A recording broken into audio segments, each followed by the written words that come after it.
Are you familiar with Planned Parenthood? So there I was, proudly waving the Planned Parenthood banner. And 6 months later, after I graduated with my degree in psychology, my cause became my career. The movie Unplanned tells the true life story of former Planned Parenthood clinic director Abby Johnson, who later became instantly pro-life after witnessing an abortion on the ultrasound at her own clinic. One of the dreadful moments in Abby's life, as depicted in the movie, was her own agony after taking the abortion pill. How could you not have told me about this? What happened to gently emptying my uterus? That is what I was told would happen. There's a scene in the movie Unplanned in which Abby Johnson, the main character, she herself undergoes a chemical abortion, and she's at home alone, and this is not a dramatization, it actually happened to her. She experienced incredible pain, horrific pain, and suffered a great deal, and then she saw her unborn baby, her child, come out to add to the horror and the ugliness of the entire event. And you know, what she did, as many women do, is just put the baby in the toilet and make that the final disposition of their unborn child. Experts note that there has been a huge increase in the number of chemical abortions lately, despite the inherent dangers to the mothers. The vast majority of abortions, over 50% of them now, are taking place chemically speaking. And sad to say this, but there's hemorrhaging, there's all kinds of problems, there's cramping, enormous pain and agony that goes through with this that they don't really tell you about and prepare you for. There's all kinds of complications that can come up. Chemical abortions are increasing in popularity for reasons that benefit the abortion industry but do not benefit women, because this is a very traumatic process for women. Average will bleed for 2 to 4 weeks. 40% describe the pain as severe. In some ways, a surgical abortion is arguably safer than a chemical abortion. At least there's physicians there, supposed physicians and nurse staff and whatever. Oftentimes, a chemical abortion just involves a woman delivering a bloody baby in the toilet, often by herself.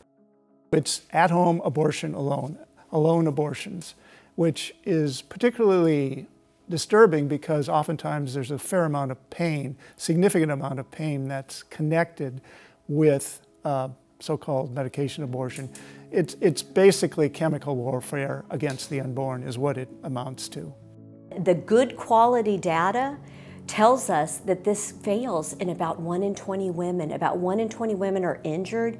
We also know that compared to a surgical abortion, a woman is 4 times as likely to have a complication with the chemical abortion pills. So the science and the statistics are actually on our side. There's lots of complications here, and because a physician's not present, oftentimes that creates a problem. Many states require a doctor to administer the first pill and require him to administer the second pill as well in their presence. That's not in every state, though. Regarding RU-486 abortion pill, it's still an abortion.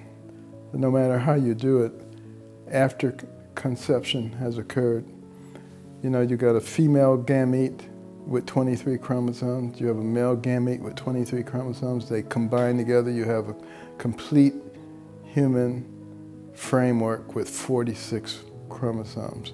That's going to be a complete whole individual. It's not part of the mother, it's not part of the father. And what are often the results of these chemical abortions that are now the majority of abortions? OBGYNs like Dr. Ingrid Skopp often have to take care of patients who went through chemical abortions and had not been warned about the potential aftermath.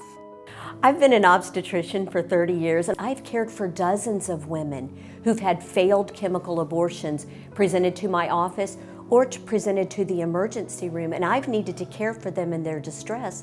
They've been abandoned in many cases by the abortion provider, who often tell them, just give it some time when they call with continued bleeding, or they may give them a second dose of the pills without giving them the surgery that they need. Critics wonder, why the big push for chemical abortions lately? One of the biggest problems the abortion industry has is turnover of staff. They can't hold on to them because the horror is too much to take. And they're looking at the body parts, and they have to reassemble the body parts on the tray after they've aborted the baby. So think of it this way: if they can give them a chemical drug cocktail to take home and have that baby come out at home, this is selfish on the part of the abortionist and the staff because they don't have to see the arms, the legs, the faces of the aborted babies. That's point number one. Secondly, the desperation of the abortion industry. What do I mean? They can't find doctors to do the abortions. You can have abortion as legal as you want it to be. It still has a stigma. And men and women usually don't spend the resources they have to spend to do the work they have to do to go through medical school to end up being known as a baby killer. And very often the potential complications of chemical abortions are minimized, while the push to make abortion pills as easily obtainable as antibiotics continues. About 5% of women will present to an emergency room within a month with an abortion pill-related complication. So that's not safe. What we need to know about the chemical abortions is this. First of all, there's like 4 times as many medical complications than there are for surgical abortions. And psychologically, it is and because remember, I oversee the world's largest ministry for healing after abortion. And we find that people coming to us after they have the chemical abortion procedures are coming more quickly, because the trauma is impacting them more immediately. This is too dangerous for women to use, particularly in the current landscape where there is no physician supervision. There is no ultrasound required. We're not ruling out potentially deadly ectopic pregnancies. That's a pregnancy in the tube. About 2% of pregnancies. These pills do not work there. These can rupture, they can cause catastrophic bleeding, and they can kill women. Meanwhile, the current administration is committed to abortion rights in virtually all cases, including these chemical abortions. Unfortunately, due to a highly politicized process, the FDA has removed many of the safeguards that were put in place to make chemical abortions or the abortion pill safer. And in 2021, using the COVID pandemic as an excuse, the FDA removed the in-person prescribing requirements. That means that a woman can order this online, she can have it delivered through the mail without any medical supervision. So that's what we mean when we say mail order abortion. Under President Biden, the Federal Drug Administration has taken significant steps to relax the restrictions on the usage of the abortion pill. And so nowadays, the case is now, this is all in litigation right now, but the FDA wants to make the abortion pill available through the mail at your local drugstore, so it would be largely unsupervised and could be dispensed actually by a pharmacist as opposed to a doctor, which is horrific healthcare.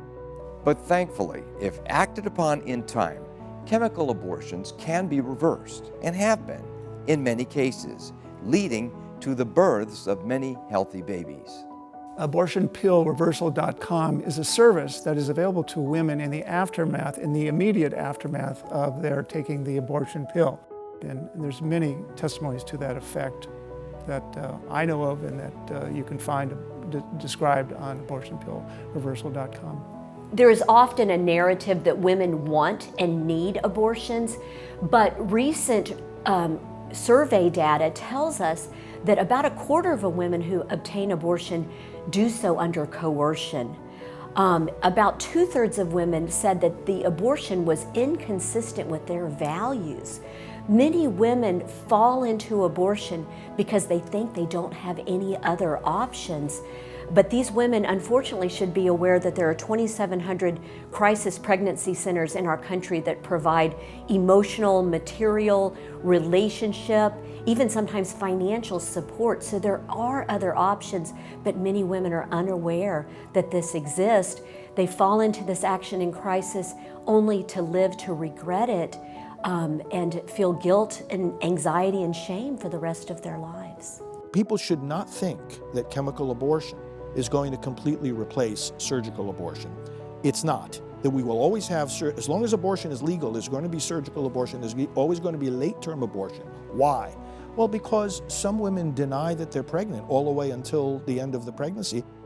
I would caution women to think about the sacredness of what human life is. And maybe if you don't want to have a baby, then take appropriate precautions. Don't just decide that a living human being is yours to kill at will. Because all you have to do is look at the number of women who have deep psychological problems and depression and suicide, etc., because they went down that road. And that tells you that's not a desirable way to go.